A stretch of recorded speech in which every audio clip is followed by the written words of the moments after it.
हमारे रामविलास पासवान जी के विचारक के रूप में बहुत ही समर्पित, बहुत ही जोशीले और बहुत ही अनुभवी सिपाही हैं। हर रत्न लेके रहेंगे, हर रत्न लेके रहेंगे, हर रत्न लेके रहेंगे। भारत माता की, भारत माता की जय भीम, जय भीम।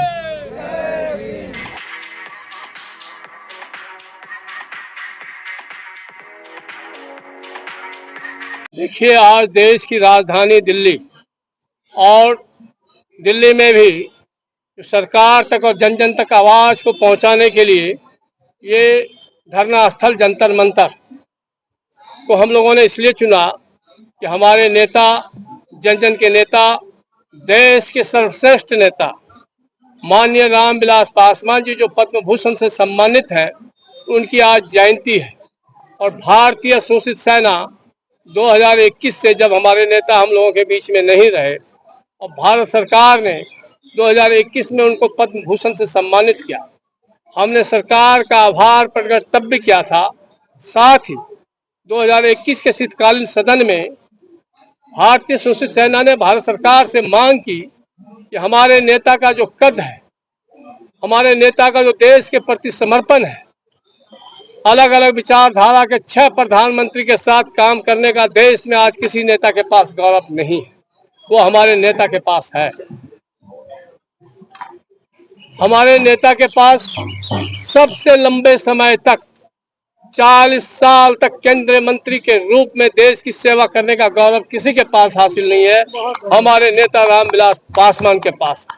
और बेदाग नेता के रूप में एक गरीब दलित किसान परिवार के पुत्र के रूप में जन्म लेने के बाद पूरे देश का धड़कन और देश का आवाज और देश की नब्ज, देश की जरूरत को अगर किसी ने समझा तो वो रामविलास पासवान है।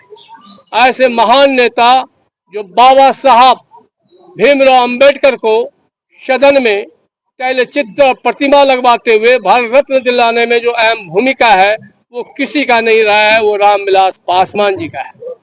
अपने लोकसभा क्षेत्र हाजीपुर से सबसे ज्यादा मतों से जीतने का अपने रिकॉर्ड को दोबारा फिर से तोड़ करके 2 बार गिनीज बुक में नाम दर्ज कराने का गौरव अगर हासिल है तो माननीय रामविलास पासवान के पास।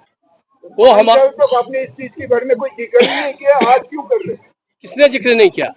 आपको नहीं मालूम कि रामविलास पासवान कौन है, उन्होंने क्या क्या किया?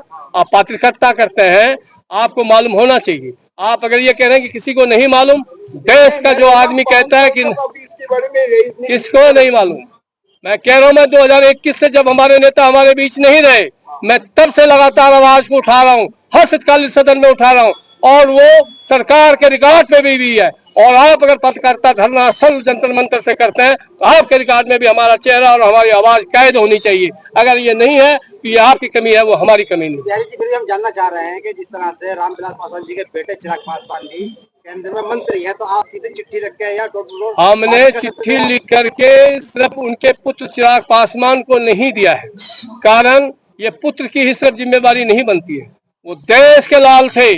रामविलास पासवान जी देश का गौरव है, इसलिए हम भारत रत्न मांग रहे हैं। किस बेटे का क्या फर्ज बनता है वो बेटा से पूछिएगा। मेरा नेता था, मैं उनका कार्यकर्ता था, मैं उनका सिपाही हूँ, मेरा हक बनता है रामविलास पासवान को भारत रत्न दिलाना।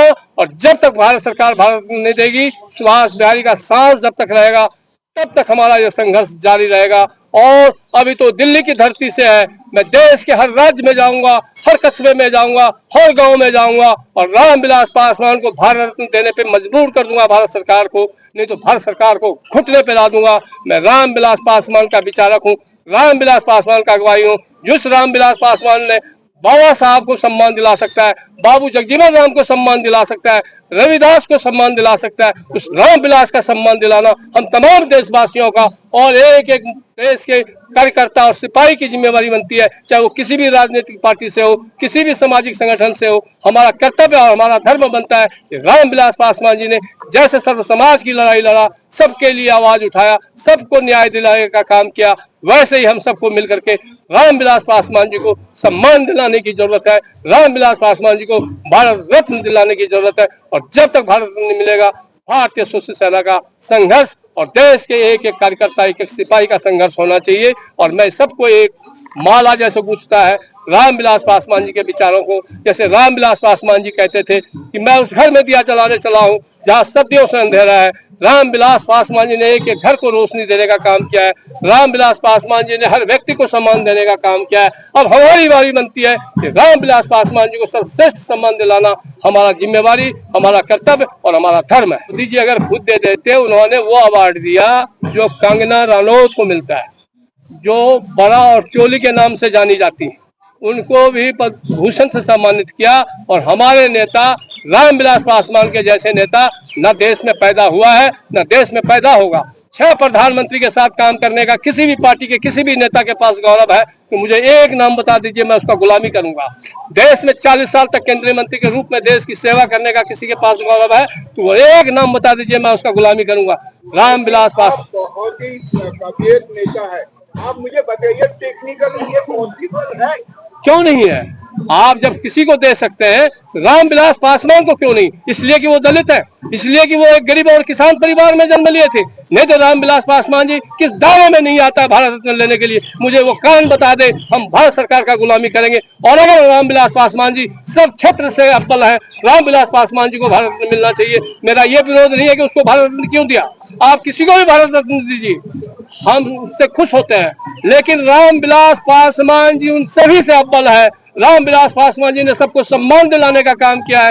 रामविलास पासवान ने सबके अधिकारों का आवाज को बुलंद करने का काम किया है। इसलिए अब हमारी जिम्मेवारी बनती है रामविलास पासवान जी का, अगर हम सच्चे सिपाही है, जब जीना है तो मरना सीखो, कदम कदम पर लड़ना सीखो, जुर्म करो नहीं, जुर्म सहो नहीं, ये हमने रामविलास पासवान से सीखा है। लगाया, पासवान जी की जयंती मनाई, कोई भी केंद्रीय मंत्री या सरकार का कोई प्रतिनिधि नहीं आया, कहते हमने जितने बैनर में फोटो देख रहे हैं उस सभी को हमने निमंत्रण दिया। अब किसने इसको जायज समझा, या मैं भी मानता हूं, मैं उस पार्टी का कार्यकर्ता भी था। मैं रामविलास पासवान जी के टाइम में जब मेरी मूछें नहीं आ रही थी, तब से रामविलास पासवान जी के साथ मैंने काम किया है। और मैं एकलौता ऐसा कार्यकर्ता हूं जो मैंने तीनों भाई के साथ काम किया है। उनके पुत्र जो आज केंद्रीय मंत्री है, वो हम लोगों के साथ में खेलते थे फुटबॉल और खेलते थे, हमने वो उनका बचपन भी देखा है। लेकिन उनकी जिम्मेवारी क्या बनती है वो जाने, वो उनसे क्वेश्चन कीजिएगा। हम कार्यकर्ताओं का, हम देशवासियों का, जिसके लिए रामविलास पासवान जी ने पूरा जीवन समर्पित कर दिया, हमारी जिम्मेवारी क्या बनता है, हमारा अधिकार क्या बनता है, हमारा धर्म क्या कहता है, उस बात को हम जानते हैं। और सुभाष बिहारी की जब तक सांस रहेगा तब तक रामविलास पासवान को भारत रत्न दिलाने की लड़ाई लड़ेंगे। जबकि मैं एक ब्राह्मण परिवार में जन्म लिया हूं, लेकिन मेरा उससे मैंने नहीं है। रामविलास पासवान जी ने जाति देख करके मंत्रालय नहीं चलाया, रामविलास पासवान जी ने कोई योजना जाति देख के नहीं बनाया। भारत सरकार की जब भी योजना बनी सब समाज के लिए बनाया। और रामविलास पासवान जी कहते थे माली वही अच्छा होता है जो हर फूल को खिलने का अवसर देता हो। उसी में से एक फूल सुभाष बिहारी भी है जो रामविलास पासवान जी के विचारक है, बाबा साहब का अगुवाई है। और रामविलास पासवान को भारत देना होगा, देना होगा, देना होगा।